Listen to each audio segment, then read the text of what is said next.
Hello, and welcome once again to the Start, Scale, and Succeed podcast, the only podcast that grows with you through all 7 levels of your journey as a founder.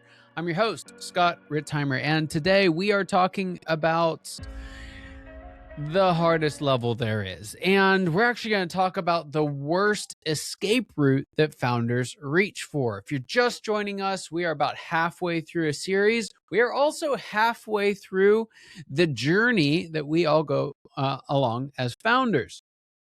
And that means we are in the belly of the beast. If you missed episode 1 in this Should You Really series, you're probably going to want to check that out. It's in the show notes below, just a few episodes ago. Don't worry, you don't have to watch all the episodes between here and there. Just go back and catch that one before you come here, because it's going to help set a lot of context for what we're talking about when we say things like level 4 and level 5 and level 9 or 9er. We won't say that. Just level 4 and level 5 is what we're talking about here. So check that out if you haven't already, or if it's been a minute, because we're doing these a little ways apart, and so you might have forgotten. But what we're talking about here is, yes, level 4. And I call this the disillusioned leader level. Now, that doesn't mean you have to stay a disillusioned leader. In fact, nobody wants to stay a disillusioned leader. So if you're in that mode, again, this is full-time founder. You have usually at this stage more than 15, more than 20, 25 employees, but not quite 50 or more. So we're, again, in that kind of messy middle. Technically, you're a small business, but you don't feel like one anymore. And but you're still not technically a big business. And so in so many ways, we're just kind of stuck right in the middle. You have a bunch of leaders and you can't do it all yourself anymore, but you can't quite trust them to do it all because there's some fundamental flaws there. Even though you love them to pieces, things just aren't working quite the way that you want them to. This disillusioned leader moment's really hard. But again, we don't have to stay there. So we have 2 paths forward. And the topic of this episode is going to be the third path that most people reach for that isn't actually a path at all. What are the 2 valid paths? Let's hit this first. The 2 valid paths are, 1, you learn to thrive in this leadership level. And this is where we go from being a disillusioned leader to being what I call a contented leader. And we'll talk a little bit about what that is here in a moment. The other one is you still have to become a contented leader. You still have to do some of the work of that. However, the other option is to keep going from there. So you're going to tackle this level with the express purpose of getting to level 5. And level 5 is the chief executive level. And for the vast majority of those that I know that are in level 4, that's the way to go. And that's really interesting because most founders actually try to do the opposite. Most founders at this stage are disillusioned leaders. And so they used to think that they had the golden gut. They just knew how to smell out profit. They used to thought that they could make whatever decision they needed to make and find a way to make it happen. They used to think that their business would keep growing when they kept adding people. They used to be under the illusion that somehow they had figured it out. And while we might sit here and think, well, shame on you, of course, it's not all of those things. That's not the truth at all. It's actually, it was exactly all of those things, or those illusions, as we talked about in an earlier episode, are all a necessary part of getting to this point. And so whether they're proper beliefs or not, they were necessary beliefs to get to where we are today, or necessary lessons that we learned along the way. However, you try and apply all of those and it doesn't work now in 4. And it's brutal. It's not pleasant. You're probably experiencing that, like you walk in to work and the only reason you're there is because you own the place. Like you would have quit a long time ago if it wasn't your name on the sign out front. And And it's not because everything's broken. It's not because everything's bad. You probably have more revenue than ever. Might, especially at the beginning of this level, have more profit than ever. You have more people to help than ever. You have more things to brag about with your, CEO peer group. But you're dying inside. You find yourself trapped in a prison that you start to realize you made. And as these realizations are coming in, it's not uncommon, it's actually quite normal for them to build to a point that they start to make us wonder, wait a second, have I been the problem all along? I've gone through all these different levels and solved all these different problems, and none of that's it. I'm here, and maybe it's me. Maybe I've taken this organization as far as it can go. Maybe I need to hire a professional CEO or executive director or another senior pastor if you're in a church. Maybe we need a grown-up to run this thing, is what it feels like.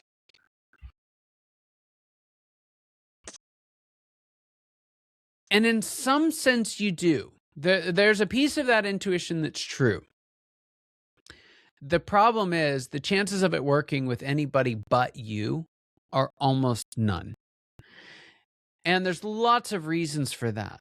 A professional CEO won't save you. One, because even if you bring them in, you'll probably hold so much control that they won't actually be able to make the differences that need to be made. You have to have the conviction to make those yourself. And if you do, you might as well just do it because founders figure stuff out. Number two, any professional CEO that would be willing to come in under those terms would either have feel like they've been lied to because they thought they were going to be in charge and they aren't, or they're not really a CEO. They're really more like a COO, which would actually be kind of the better outcome because that's easier to fix. But they're not the answer. Another possibility is you bring just the wrong person in altogether. Like if you don't know how to be CEO of your company, how do you know how to pick a CEO of the company? Like, that's real. Like, how do you interview them? Do you interview for someone that you like? Do you interview for someone that's like you? Do you interview for someone who's not like you? Like, what is the standard? Do you pay someone else who's never been CEO of your company to tell you what you need from CEO of your company? And again, we're nonprofit or church or whatever organization. The chances that can work. I mean, don't get me wrong. But what this is, there's this whole idea that you'll just step back, that you'll step out of the way, and that some hero will come in and save the day. It's a false narrative. It's not true. And folks in my line of work have breathed into this because we have this whole, like, if you're a founder, you're not a CEO. We make it out like it's a wiring thing. Like you, like piddly entrepreneur, you're just flawed and you could never be CEO. And so you shouldn't be. I just don't buy it. I haven't seen it. I've worked with 20,000 founders. I'm yet to see one who genuinely desired to get to level 5 and be CEO, who with a little bit of help and enough hard work couldn't do it. It's not a wiring thing. It's a skills gap. And even more than being a skills gap, it's a desire gap. And that's the heart of this episode, because what we really have to get to is, do you really want to be in a company run by a CEO? Because if you do, you should be the CEO. Like in way more ways than we can discuss in this, you're the ideal person to become CEO if it's even needed in the first place. And that's what we're getting at is, does this thing have to grow? Does it actually have to scale? We've got this whole kind of scale or die ethos in a lot of entrepreneurial founder circles. And one, we mean all kinds of things by scale, but when I'm talking about scaling, I'm talking about going from 50 to 500 people, or I'm talking about going from 45 people in one office to 250 people across 7 states. That's what scaling looks like. It's not just growing, but it's increasing to whatever size the market will allow or you desire. It's being able to go when it's time to go. It's being able to slow when it's time to slow and being in control of that. Being CEO is about leading through an executive team. And whatever you call them, you don't actually need an executive team with less than 40 people on your staff. It's like pouring jet fuel into an old Volkswagen Rabbit. Like, it runs on diesel. It doesn't. You can put more powerful stuff in it, but it's not going to work. And so what we've really got to wrestle is like, how big does this organization need to be to fulfill your vision? If it needs to be significantly bigger than it is right now, then yes, it needs to be led by a CEO. And until you've been that CEO, it's you. You're the guy, you're the girl. It's time for you to submit to your own vision and get it done. And when you do, you'll be awesome at it. It'll be a little awkward, a little pig on roller skates action to start with, but you can learn the skills of being a CEO. And the thing that you're terrified of being CEO and being in meetings and being bored out of your mind and reading P&Ls, you got to do that for a time. But when you get to level 5, you actually get to graduate in level 5 from being CEO, chief executive, to being CVO, chief visionary. And it's amazing. It's a brilliant fit for the natural wiring of most founders, but you've got to go through a process to get there. And that's where this whole professional CEO thing undermines the whole process, because it disallows you the opportunity to learn the skills that you need to be an effective executive. And if you're not going to be an effective executive, then who really is? If you're not going to walk away altogether, which is generally a mistake at this stage, because the organization is not ready for you to walk away without taking a huge hit in its value and your ability to cash out. And so what we've got to figure out here is not, are you fundamentally flawed? Can you be a CEO? Should you go hire a professional? That's not the question. The question is, does the vision demand a bigger organization to achieve it? Do you have to scale your staff? If you do, then yes, someone needs to be a CEO. And you don't need to hire a professional CEO. What you need is to start hiring executives. You don't need to put somebody in the top seat in the organization, or let's be honest, pretend they're in the top seat of the organization. You need to actually own that position, and you need to hire your team of executives to work with you. You cannot be chief executive if you have no other executives. You're not chief of anything. And so to really be CEO, regardless of what your business card has said since the day that you started, to be CEO, you've got to step into that role yourself. You've got to have other executives. And so that's really what's on offer here. Is it's not about hiring a professional CEO to come in and save the day. It's about you recognizing what your vision demands and then stepping in to fulfill the need of the organization to fill that vision. Now, that leaves us, again, with two options, and there's a third in that you could go back and make the business smaller. Sometimes that happens, but we're not going to talk about that in this conversation. You can push forward and become that CEO, or you might find that's not necessary. You don't need a professional CEO, and you don't need to be CEO. You just need to learn to thrive where you are right now. So what are some reasons that you could do that? Some of the circumstances that might fit, some of the things that you might want to do. Well, here's how you can get a sense of whether or not level 4 is right for you, whether you even have to figure out all this stuff of getting to level 5 in the first place. First one's obvious. You can hit your vision with an organization that's somewhere in the 25 to 50 people range. It's not, and those are flexible, but it's not massive. There's not like 7 layers of middle management. It's just you and a handful of leaders rocking and rolling with a closely knit group of people. And what's cool about this level is that you can know everybody on your team. Now, you won't have the same degree of relationship with everybody. But when you get past this and you're walking through the halls of your company and someone has been hired that you've not even met before, and they've already started and worked for you for months and you've never met them because they're part of a different part of the organization, that's a weird feeling. And in level 5, that's fine. You don't have to deal with that weird stuff here in level 4. If the market that you're competing in fits a team of that size, that's great. It's real difficult to dominate a national or global market with a team of 40 or 50 people. That's a real challenge. Possible in some really niche uh, domains, but not in most. If your revenue and margins can sustain a leadership team and your frontline staff. So this one, you got to solve one way or the other, because it's only going to get more expensive if you go to level 5 and need an executive team. But sometimes we can get stuck, depending on the industry, in this kind of middle ground where you haven't quite reached economies of scale, but you have experienced some diseconomies of scale.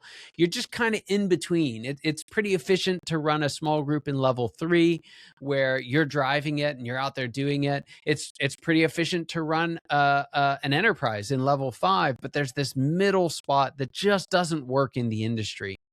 I see this somewhat frequently in construction and related industries where it's just, you can't work on projects that are big enough to keep you busy, but you can't stay with projects that are small enough and available, and it's a little bit of a no man's land. So there's just the market reality of like, can you actually run an organization of that size in your industry sustainably? Otherwise, you have to just muscle through it. The other part of this is that you're willing to continue to shoulder the decision-making burden. You'd be more comfortable making the call yourself. At this level, we have a leadership team. At least that's what we call it. And again, you can call it whatever, but it's really a group of people who are there to support us as we make the important decisions. And that's great. If that's a fit for you, you like them, you trust them to do what you've decided, that can be a great deal. It can also be really hard to carry that weight by yourself for a really long time. Whereas with an executive team, you're actually creating a team that's capable of making decisions without you, and in fact, probably makes most of the decisions either with or for you, and leaves you with just a few that you actually need to make yourself. You can let go of daily execution while still maintaining being in charge. And sometimes that can be really tricky. Sometimes we'll be tempted to jump in when we're that close to the execution. And for some folks, they just can't resist. And so they have to get further away from the front line. I talk about the move of level 5 to be, moving from level 4 coach on the sideline to GM in the box. There's a reason why the GM is not at the sideline. And a big part of that is because they'd be tempted to interfere with or make decisions that are not actually their job. And it would change their perspective in a way that's not actually helpful. So you're able to lead from the field level and not jump back in and save the day more than you should. You don't need to scale just for scale's sake. Like, you can say no to even some good opportunities if they're not the best one. And again, you're willing to do that all under around something like 50 people on your team or the equivalent. And those are all, like, if that matches for you, then honestly, the best decision that you can make is probably to stay in level 4. If you were to try and get to level 5, you'd introduce more complexity than that was necessary. You'd introduce more overhead than you could get a return out of from an economies of scale perspective. You'd add more risk, particularly financial risk, to the equation than you probably are willing to handle. And the intensity of the game would go up in a way that's just not pleasant. Now, how do you know if it's time to move forward? What are some signs that it's time to go to level 5? First one, obvious one, already said it, gonna say it again. Your vision demands it. Your vision demands a more complex organization than you can lead alone. And you've got the energy to lead a team toward it. So the two requirements that I have for level 5 CEOs really are this. If you're saying, hey, can I be that? 2 criteria. You ready? First one, do you have a vision for a better future for your organization? If you do, that's number 1. Not the skill to do it, not all the answers on how it's going to happen, but just a clear vision on what you believe the organization can and should become. 2, the energy to lead a team to figure it out.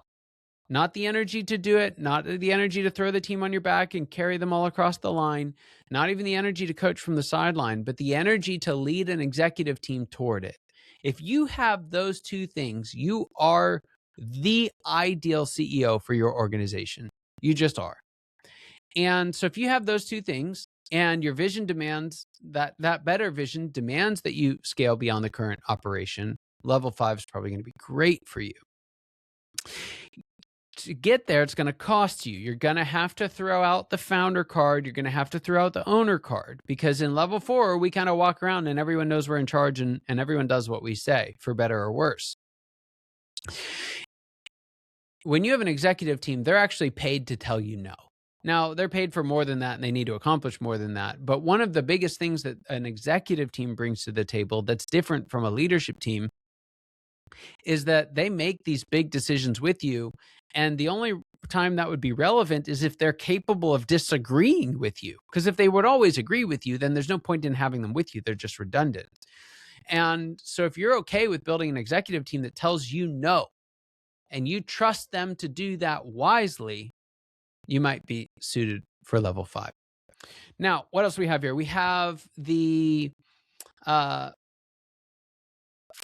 got the executive team. What else? We have the willingness to mature personally, skillfully into the leader, the executive and visionary that your executives need you to be.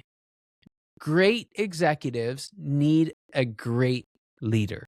They need someone to inspire them to make the right decisions and move in the right direction and give their discretionary effort and come up with great ideas. And so the limiting factor here is oftentimes whether or not you have developed and matured as the leader that you need to be, in the way that you communicate, in how clear the vision is, in how trusting you are with material decisions. All of those are necessary requirements for executives to do their best work for you. And so again, I want to bring us back. The principal question in this episode was, do you need to hire a professional CEO? And if you're in level 4, not level 5, the answer is no. The answer is no. Now, you'll see in the next episode that changes completely in level 5, because half of your job in level 5 is to actually find your successor. But that's not a professional CEO. That's a replacement visionary leader for your organization. So we'll talk about that in the next episode as we build on how to navigate level 5. But right here, when we're navigating level 4, you don't hire a professional CEO so that you don't have to become an executive. That's not going to work for you. You don't hire a professional CEO, but then what you do is decide, does your organization need a CEO? Does it need a chief executive? And the answer to that is, does it need an executive team? Because an executive team needs a chief executive, and it needs an executive team if it's going to scale to any significant degree beyond 50 people, because the complexity and intensity of leading an organization at that size is just so much greater than the traditional leadership team or team of leaders can handle. And so I'd be remiss if I didn't say level 4 is a hard level. It really is. And if you're there and you're feeling beat up and you're questioning yourself, you're not alone. And you probably have some things that you need to work on, but that doesn't mean that you can't do it. It's not a fatalistic thing. You haven't reached your limit. You haven't reached the end. You've just reached the limit and end of level 4. And at least the way that you're engaging with level 4 right now. And so you've got to decide what you want to do about that. So if you're willing to stay in the game, stay close to the game, I should say, and own the hard decisions and keep pulling the organization forward toward your vision for it, then that's great. Level 4 might be fantastic for you, and you can really be a contented leader and lead that for a long time. If you need to step forward, if you need to get to the next level, a professional CEO is not going to do it. Learning the skills of a CEO are going to be exactly what makes that happen for you. So that's what it takes to get from level 4 to level 5. Hopefully you've got some sense of which level is right for you. If you are already beyond this question, you've already moved into level 5, or if you want to know what's coming next, then the next episode is going to be fantastic for you, because we are going to actually talk about and zoom all the way forward to whether or not it's time for you to step down. And it's going to be a great exercise. It's going to be a great conversation where we talk about, should you really step down? So that's all about the transition from level 5 to level 6. Hope to see you there. And with that, your time and attention mean the world to us. I hope you got just a little bit more clarity than you had before this conversation. And I cannot wait to see you next time. Take care. Hey everyone, Scott Ritzheimer here. Thank you so much for listening to the Start, Scale, and Succeed podcast. I hope this episode gave you exactly what you need for the level you're in right now. If you want to discover what level you're in, take our 10-question Founders Evolution quiz for free at foundersquiz.com. That's foundersquiz.com. It'll pinpoint exactly where you are and give you tailored tips to move forward and reach that next level in your journey as a founder. If you got something out of today's episode, don't forget to subscribe, rate, or review. It helps us reach more founders like you, and let's be honest, it means a ton to me, my team, and all our incredible guests. So keep starting, scaling, and succeeding, and I'll see you in the next episode.